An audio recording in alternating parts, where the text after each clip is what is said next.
Cet ordinateur est bourré d'informations. Comment se fait-il qu'il refuse tout pronostic sur les conditions de vie sur cette planète?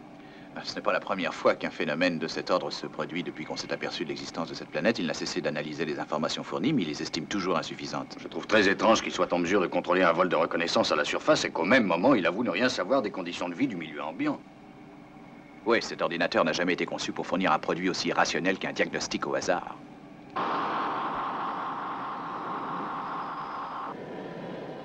Nous sommes prêts à abandonner notre orbite pour amorcer la descente. Manœuvre approuvée? Manœuvre entièrement approuvée, Peter. On a fait rudement vite, on dirait. Je me demande si l'ordinateur ne s'est pas trompé. Ils ont 2 heures d'avance sur leur temps de vol. Cano, voudriez-vous vérifier les données? On se demande vraiment à quoi ça sert un ordinateur.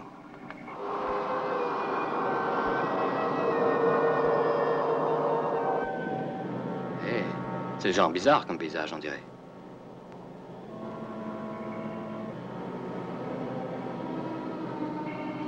Est-ce que c'est à ça que vous vous attendiez?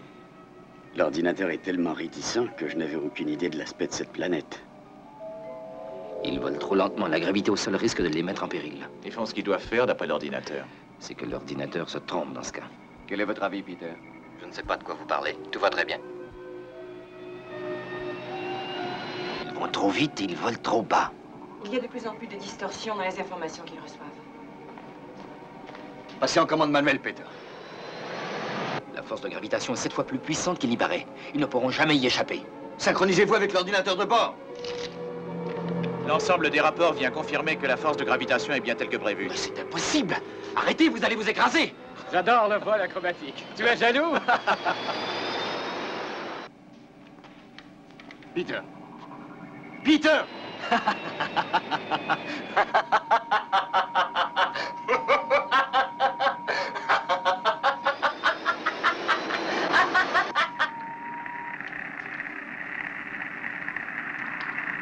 Toutes les transmissions sont interrompues. L'écho. Je ne reçois plus aucun signal.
Je me tue à vous répéter que l'ordinateur manque de données suffisantes.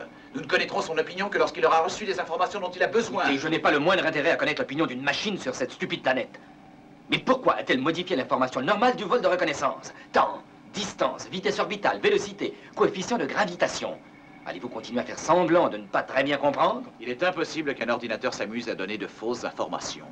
Alors ce serait moi, n'est-ce pas? Alan. Écoutez, il s'agit de 2 de mes copains. Je refuse qu'on Alan, insinue... 2 équipes de mécaniciens sont en train de vérifier l'ordinateur de fond en comble. Oui, mais jusqu'ici, ils n'ont pas encore trouvé la moindre des imperfections. Ce n'est pas là le problème, Alan. Pourquoi Irving et David se sont-ils conduits avec autant d'insouciance? Parce qu'ils ont cru tout bonnement les informations fournies par cet ordinateur. Voilà pourquoi. C'est la raison pour laquelle vous utiliserez les commandes manuelles exclusivement. Vous volerez sans faire appel à l'ordinateur. Avec le plus grand plaisir, commandant. Oh, Alan, pour une raison qui m'échappe, Irving a ignoré certains ordres qui lui venaient du poste principal. J'exige donc que vous obéissiez aux ordres que Paul vous expédiera, même s'ils vous paraissent irrationnels. Ainsi que je l'ai déjà dit. Avec le plus grand plaisir, commandant.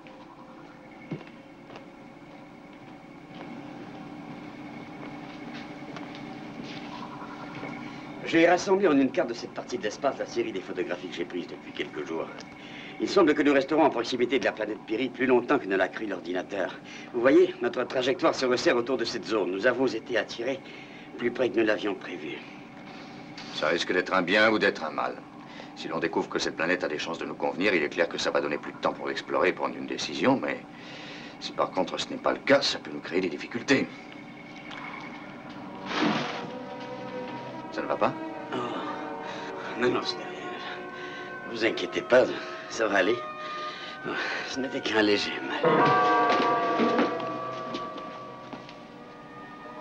Inconscience. Accélération du rythme cardiaque. S'il faut en croire son moniteur, il est en parfaite santé. Il semble qu'un léger manque d'oxygène dans notre atmosphère ait été récemment déclaré. Nos cœurs se sont ajustés d'eux-mêmes à la situation, mais le cœur artificiel de Victor a réagi différemment.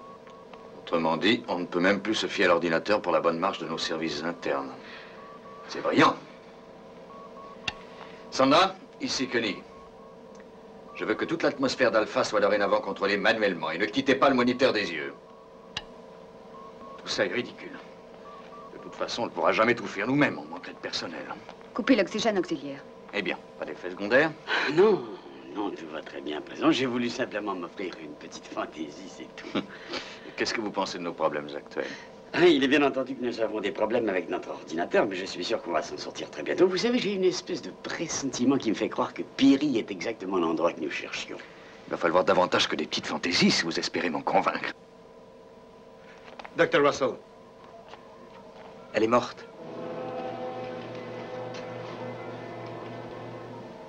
Le transfuseur automatique s'est brusquement arrêté. Docteur, comment avez-vous pu laisser se produire une chose pareille? Je ne peux pas contrôler tout à la fois. Je ne suis pas un ordinateur, moi.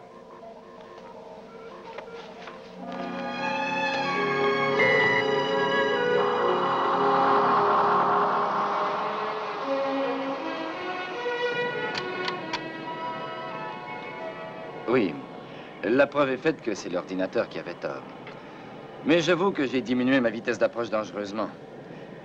Et néanmoins, la stabilité demeure parfaite. Il se trouve à l'endroit exact où l'autre aigle s'est écrasé. Descendez encore, Alan, je crois que vous y êtes.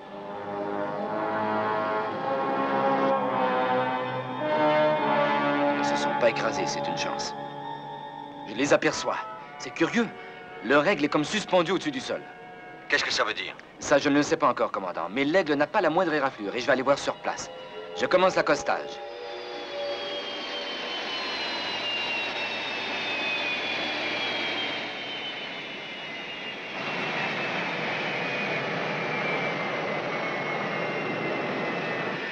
Vous vous occupez de la routine. Je vais jeter un coup d'œil, Paul. D'accord.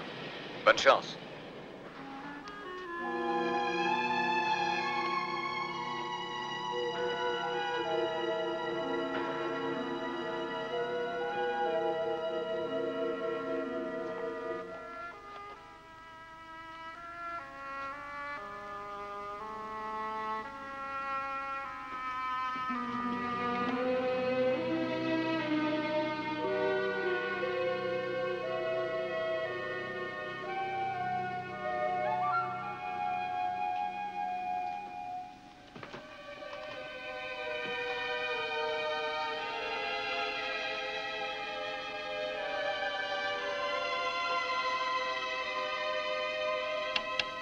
Paul, J'écoute, Alan.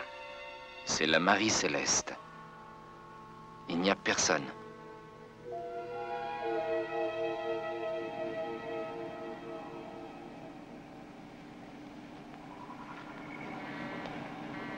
Alan, il faut repartir. Cano, venez, je vais vous parler.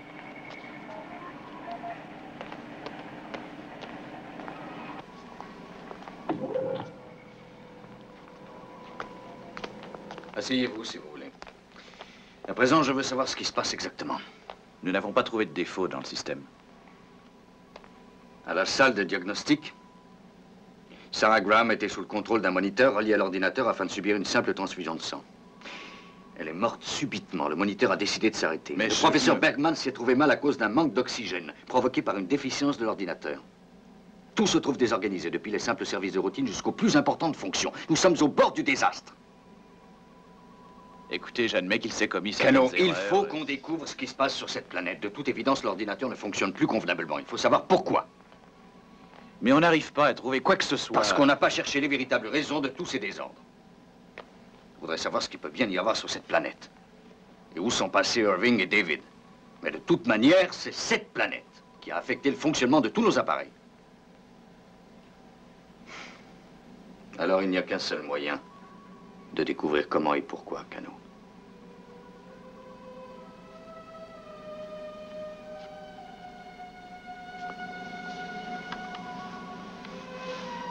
J'y ai pensé également. Êtes-vous prêt à tenter l'expérience?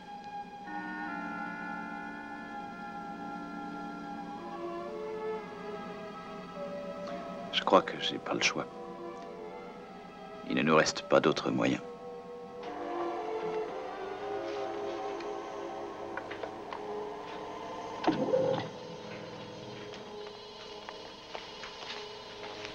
Tout est en ordre? Tout est en ordre. J'ai demandé à Cano de se prêter à cette expérience en raison de ce qui se passe sur Alpha. Le docteur Russell va vous mettre au courant des implications médicales. Cano est une des très rares personnes à avoir participé à une opération expérimentale sur Terre. Il s'est soumis à une opération qui consistait à implanter un relais de fibres sensorielles à l'intérieur de son cortex cérébral. Le but de l'expérience consistait à relier la mémoire considérable et le potentiel mathématique d'un ordinateur à l'agilité intellectuelle d'un cerveau humain. Il se trouve que cette planète affecte notre ordinateur d'une façon qu'on n'arrive pas à détecter. Lorsque son esprit pénétrera à l'intérieur de la machine, Cano sera à même de déterminer l'origine de toutes ces anomalies. J'avais juré de ne jamais recommencer ça. Médicalement parlant, j'étais opposée à une telle expérience. Mais votre cas m'a fait changer d'avis. Autrement dit, ayant déjà survécu une fois, alors que les malheureux 3 autres patients en sont revenus comme autant de légumes humains, vous voilà convaincu de mon invulnérabilité? Il faut avouer que c'est grâce à vous si l'expérience fut un succès. Alors, dans ce cas, allons-y. Je compte sur vous, Cano.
Cette fois, ça y est.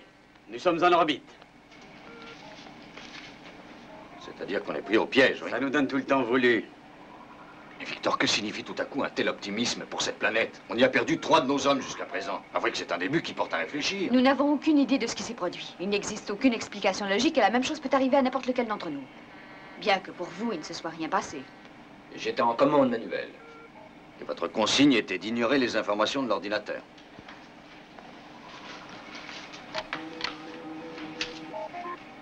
Cette planète convient aux besoins des hommes. Les détails? Ils vont suivre. Victor, j'ai perdu confiance. Cet ordinateur semble nous dire exclusivement ce qu'on veut entendre. D'une manière ou d'une autre, il doit y avoir de la vie, ou tout au moins une force quelconque. Et pas nécessairement malveillante. Allons, John, réjouissez-vous un peu, c'est peut-être le bout de la route. Victor, quand on quittera Alpha définitivement, ce sera de notre plein gré, par choix. Je n'aime pas l'idée de me retrouver devant un fait accompli. Toujours pas de message? Pas un seul. Allen, on va voir ça sur place.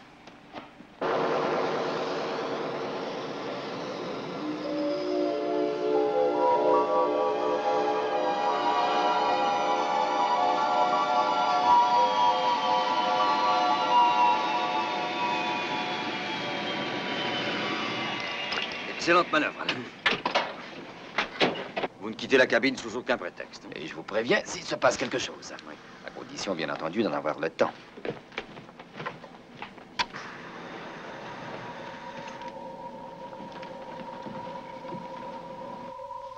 Rien ne vaut l'air frais du dehors.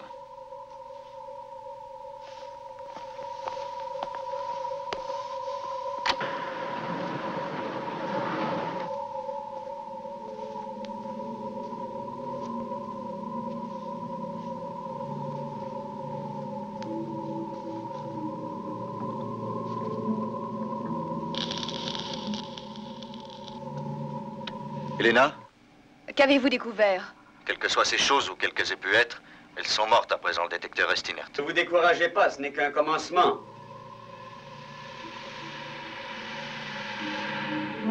Est-ce que vous les voyez? Oui, je trouve ça fascinant. Je vais explorer les environs. Je vous appelle si je découvre quelque chose. Je trouve ce paysage féerique.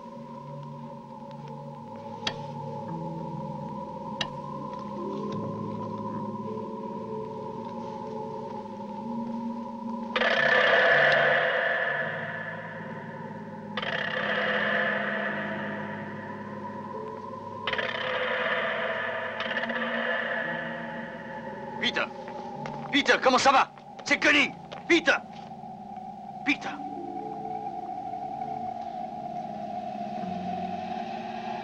Ted! Ted!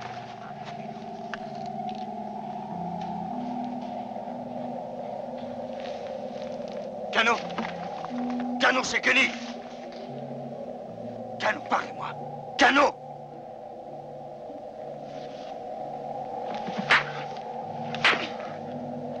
Allez-vous décider à parler? L'ordinateur a dit vrai. Piri est un endroit absolument parfait pour nos besoins. Il n'y a rien ici, Cano, il n'y a aucune vie! Il y a cette lumière.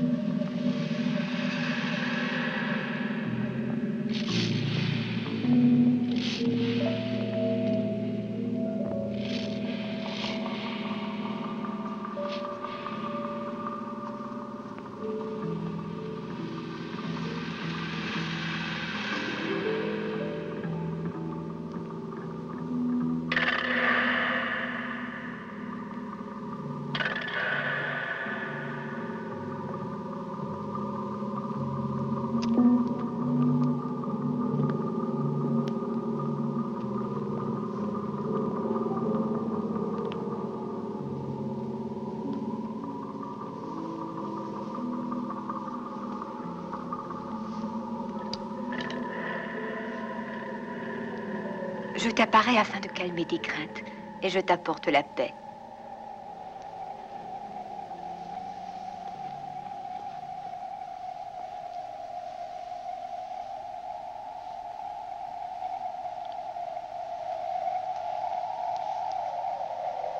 Bienvenue sur Piri. J'ai revêtu pour toi cette forme humaine afin que tu puisses percevoir ma présence. Est-ce que tu as peur de moi? Non. Vous avez l'air d'un être humain, mais... ce qui m'inquiète, c'est plutôt ce qui se dissimule et que je n'arrive pas à découvrir. Qui vous envoie? J'appartiens au gardien, je suis sa servante. Nous avons découvert votre lune dérivant sans aide à travers l'univers. Et nous vous avons amené jusqu'ici dans le but de vous épargner la souffrance humaine. Est-ce que vous nous invitez à rester ici, à vivre avec vous? C'est la volonté du gardien. Parce que vous êtes humain, vous vous interrogez à propos de son pouvoir. La réponse, c'est la paix merveilleuse qui règne sur Piri. Il y a des millénaires, cette planète était habitée par une race de haut savoir et d'une grande habileté technique. Ils construisirent toutes les machines nécessaires pour assurer leurs besoins matériels et pour se consacrer entièrement au plaisir. Ensuite, ils mirent au point le gardien pour contrôler les machines et prendre des décisions à leur place. Leur existence était parfaite. Et le gardien était chargé de la maintenir dans cette condition. Mais c'est impossible, du moins pour des êtres humains. Nous venons au monde, vieillissons et mourons. Toute vie est transitoire et imparfaite. Elle ne peut pas être immobilisée. C'est parce que vous êtes vous-même imparfait. Vous considérez que le temps est l'obstacle ultime.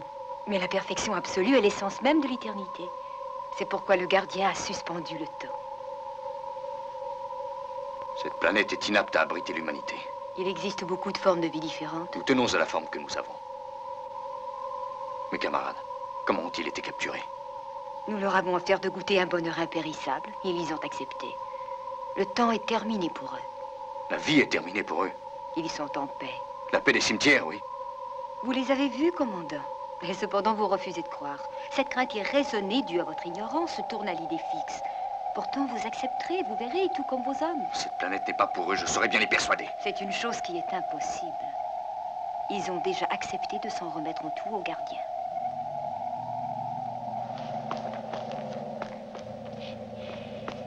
Cano, venez avec moi. C'est la mort qui vous attend. Vous devez vous résigner, commandant. Non, je ne me résignerai pas. Venez avec moi, Cano, Votre vite. devoir est d'accepter.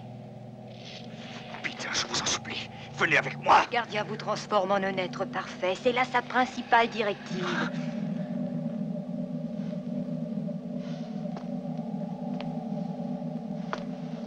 Non!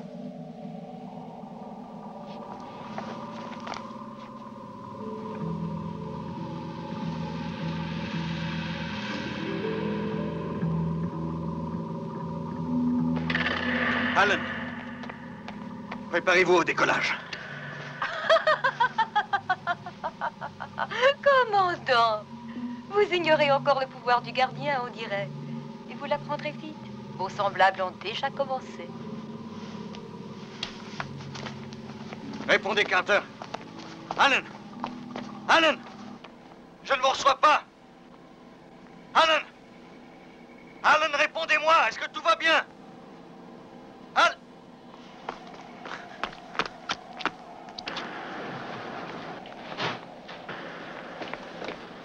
Tout va bien? Oui, Je vous ai appelé, vous ne me receviez pas? bien sûr. Je vous ai entendu.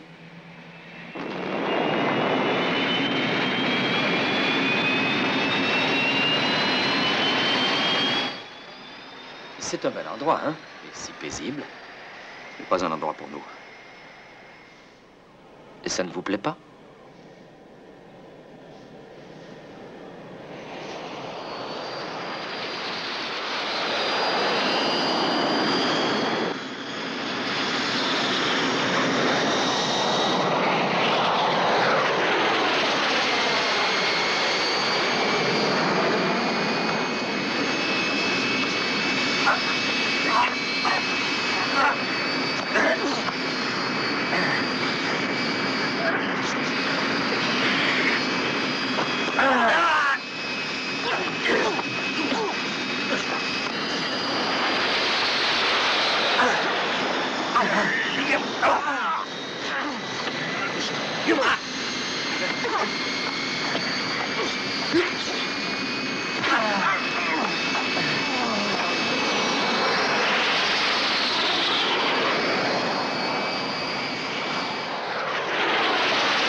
Allô, Alpha? C'est Koenig sur l'Aigle 4. Est-ce que vous m'entendez? J'ai besoin d'aide. C'est urgent. Répondez, Alpha. Je demande de l'aide. Alpha, je ne vous reçois pas. Je ne vous reçois pas. Paul, je n'ai aucune directive pour le retour à la base. Dites au Dr. Russell de se préparer à nous recevoir. Carter est inconscient.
Je porte un toast à notre nouveau monde. Sans oublier Koenig, notre Christophe Colomb, le bien-aimé à qui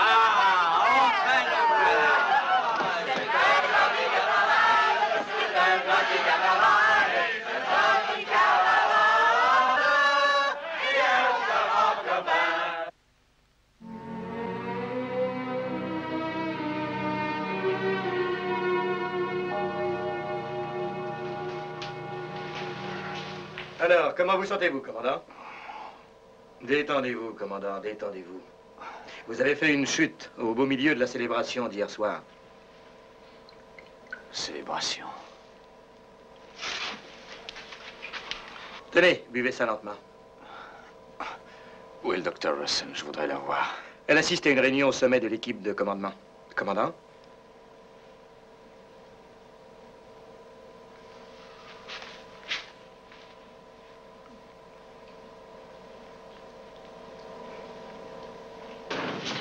Commandant.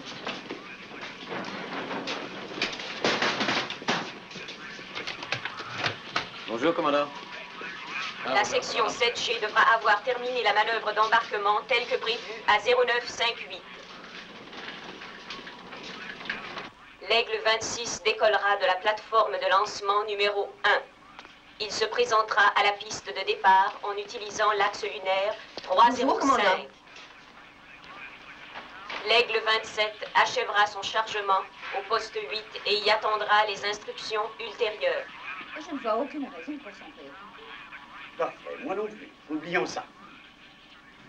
Bien entendu, tout va dépendre essentiellement de la manière dont notre vie va s'organiser sur Piri.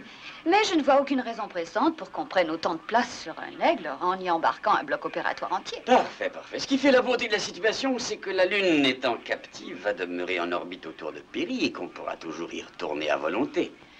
Donc, si un jour quelqu'un a besoin d'une opération, on pourra l'amener sur Alpha pour l'effectuer et revenir ensuite.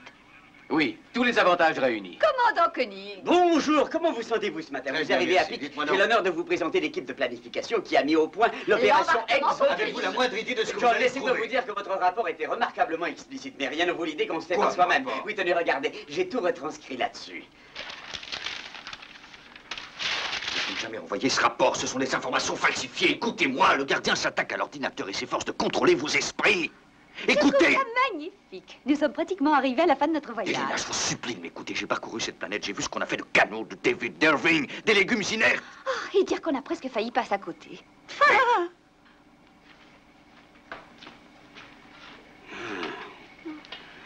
Après tout, il doit voyager dans l'unité médicale, l'aigle numéro 10. Quoi qu'il arrive, on prendra soin de sa santé.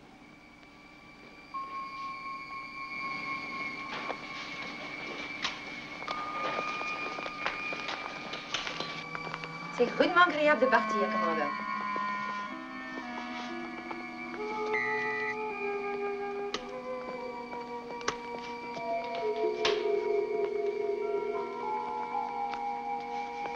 Commandant Koenig, ordinateur, je ne veux garder que les services auxiliaires. Désactivez immédiatement les banques de 1 à 6.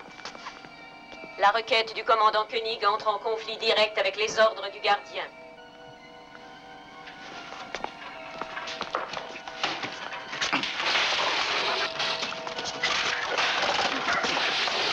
Non, commandant!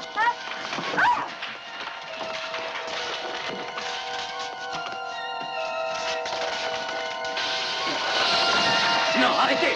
Non!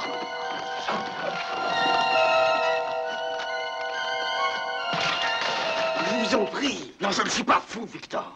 Je suis le seul homme censé sur la D'accord, nous le savons tous. Vous autres, écoutez-moi! Vous êtes en danger! Le gardien s'empare de vos esprits afin de... raisonnable. Victor, il faut que vous m'écoutiez. Ne craignez rien, ça va aller. Elena, non.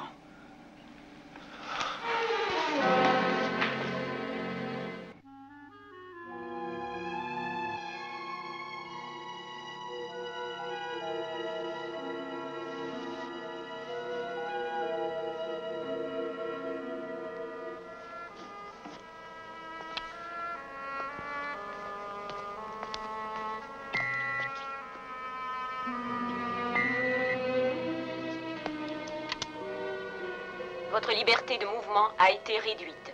Vous n'avez pas le droit de quitter votre appartement. Sur l'ordre de qui? Le comité, commandant. L'opération Exodus.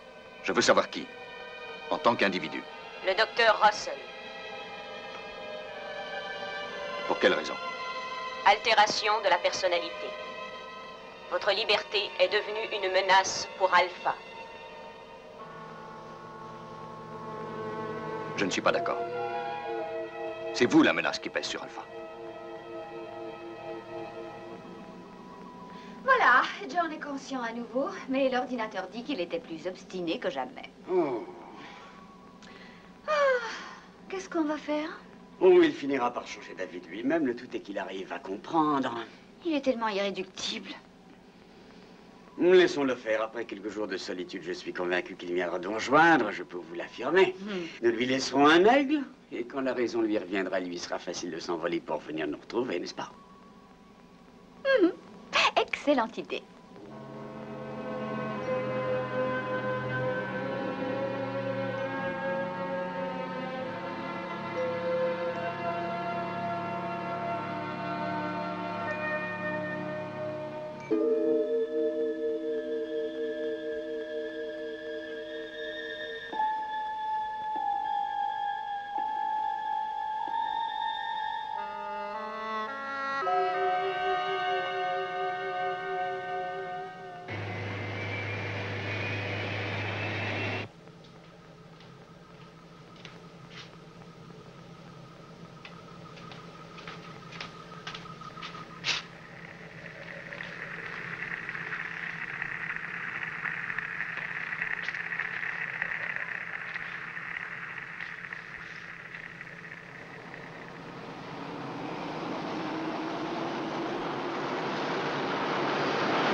Je veux parler à quelqu'un de responsable.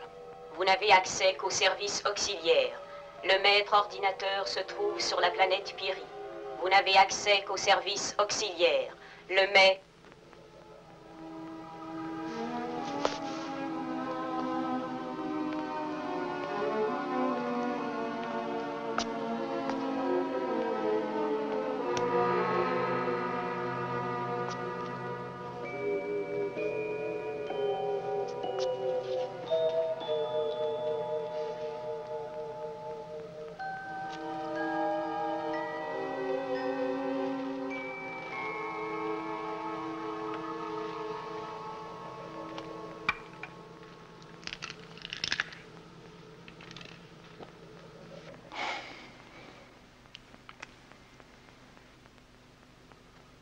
Vous ne manquez pas de force de caractère, John Koenig. Combien de temps espérez-vous tenir le coup? 3 jours de désespoir vous ont réduit au somnifère pour vous évader dans le sommeil. Dans votre grossière approche humaine, la seule chose qui vous importe est de résister au gardien. Alors que l'assistance du gardien serait si précieuse pour vous aider à passer ces instants difficiles.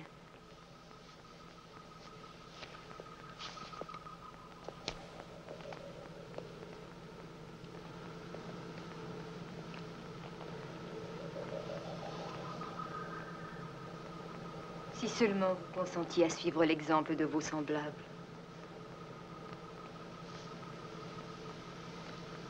Vous avez tant lutté pour assurer votre survivance.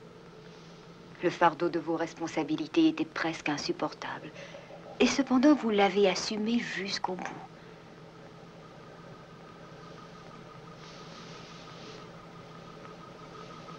L'heure est venue de vous détendre et de profiter du repos que vous avez gagné.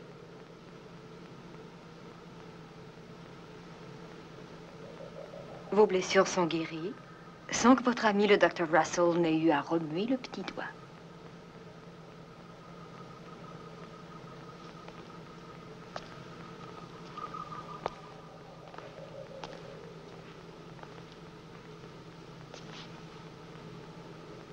Regardez-la.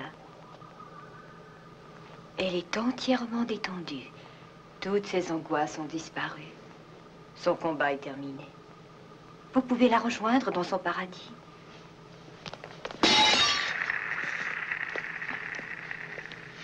Non! Laissez-moi avoir mal. Je préfère rester humain.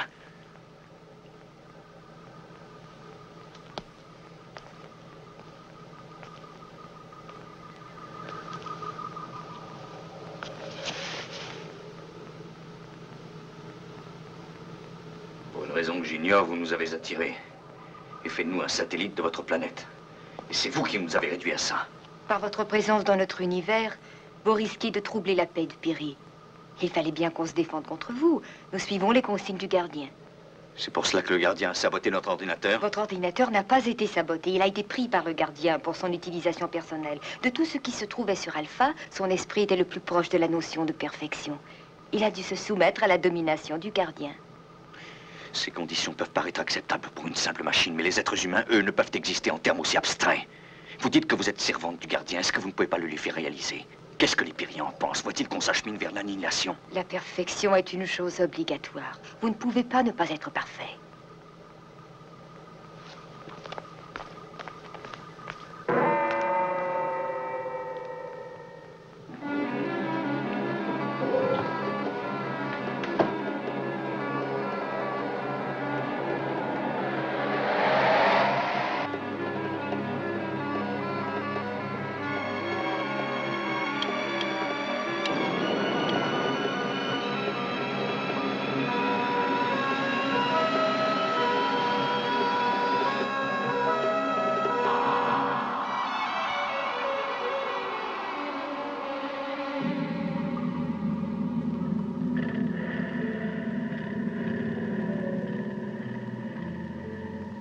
Aucun souci à avoir, aucune crainte de problème inattendu venant compliquer notre existence.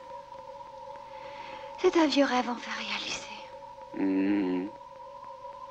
N'avoir plus de contingence et la possibilité de se consacrer à l'épanouissement de tout notre potentiel d'entité intelligente dégagée de la matière. Voilà, John. Je me demande si on ne devrait pas l'accueillir. Il trouvera bien son chemin.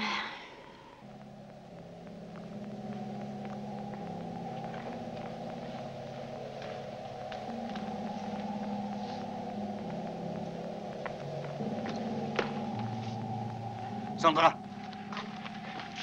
Les Pyriens, où sont-ils? Sandra! Il y a de nombreuses formes d'existence, mais celle-ci est magnifique.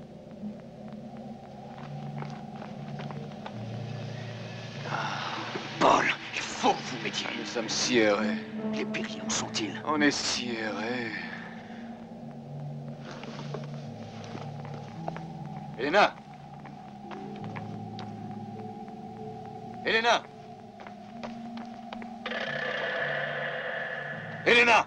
Du calme, commandant, du calme. Elena! Elena! Elena!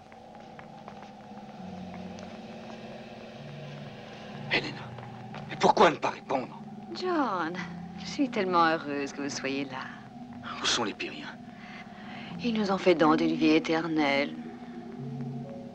Je vous en prie, venez.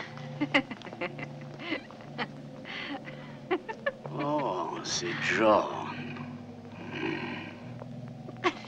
Allons.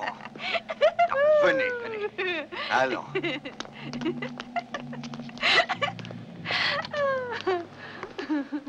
Installez-vous dans ce fauteuil. Voilà. Étendez-vous. Oh, John. Voilà.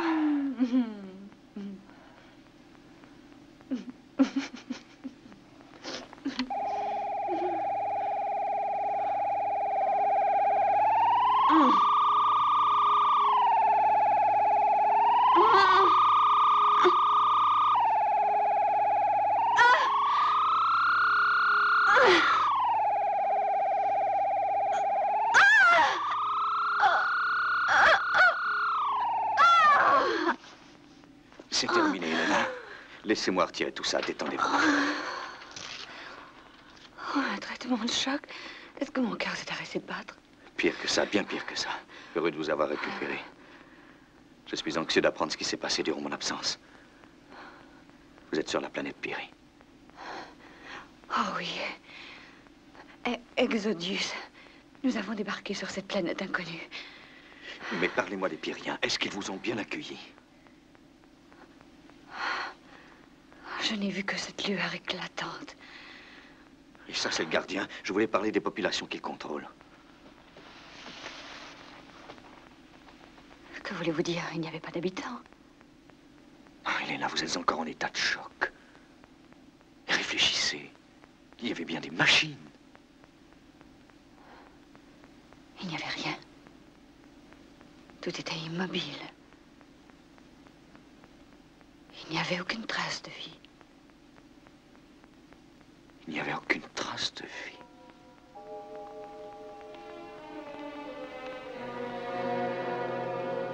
Ce qui voudrait dire que tout n'était qu'invention.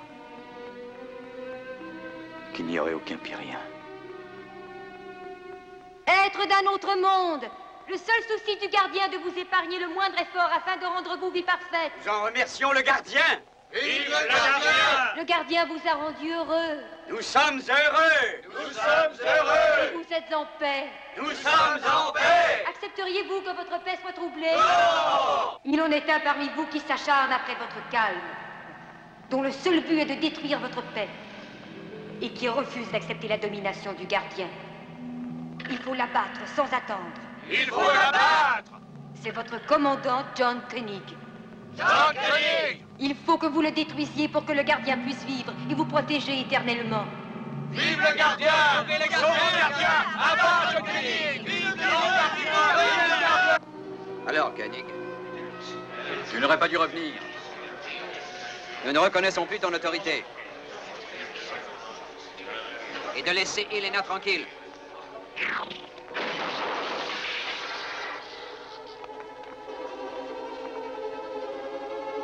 Restez en arrière.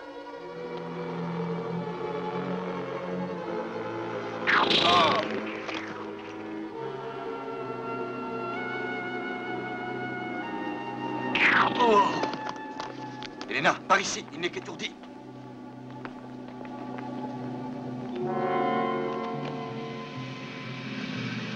Vous n'avez plus votre place parmi nous, Koenig. Vous êtes venu pour détruire notre paix, Koenig. Nous avons le devoir de vous tuer. Où sont les fameux Pyriens? Ils ont existé pourtant. Seulement ils ont cessé d'être. Ils sont morts comme les miens vont mourir avant peu, dans une apathie complète.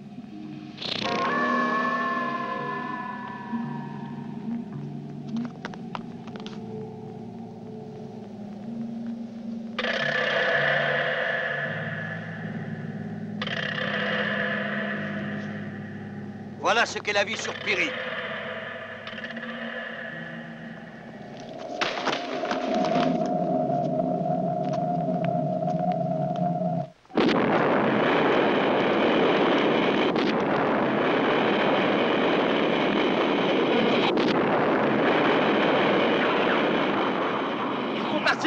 La Lune a quitté son orbite. Tout le monde aux aigles!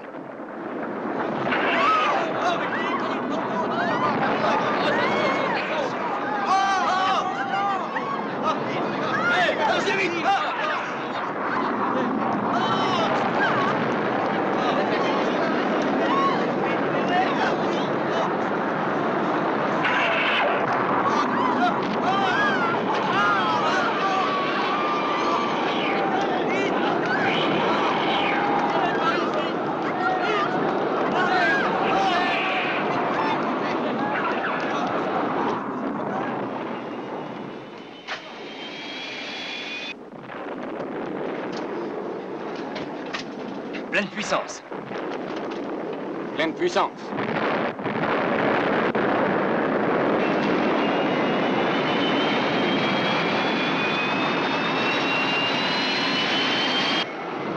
Mise à feu. Décollage.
En détruisant son robot, vous avez détruit le gardien. Et sans le gardien pour suspendre le temps a repris sa course, ce qui nous ramène à notre trajectoire originale, loin de cette planète. Commandant, l'ordinateur a analysé les informations des faisceaux à longue distance. La vie vient de renaître sur Piri. Il y a de l'eau, de la végétation, tout ce que vous voulez. Nous avons rendu une planète morte à la vie. Nous aurions peut-être dû rester.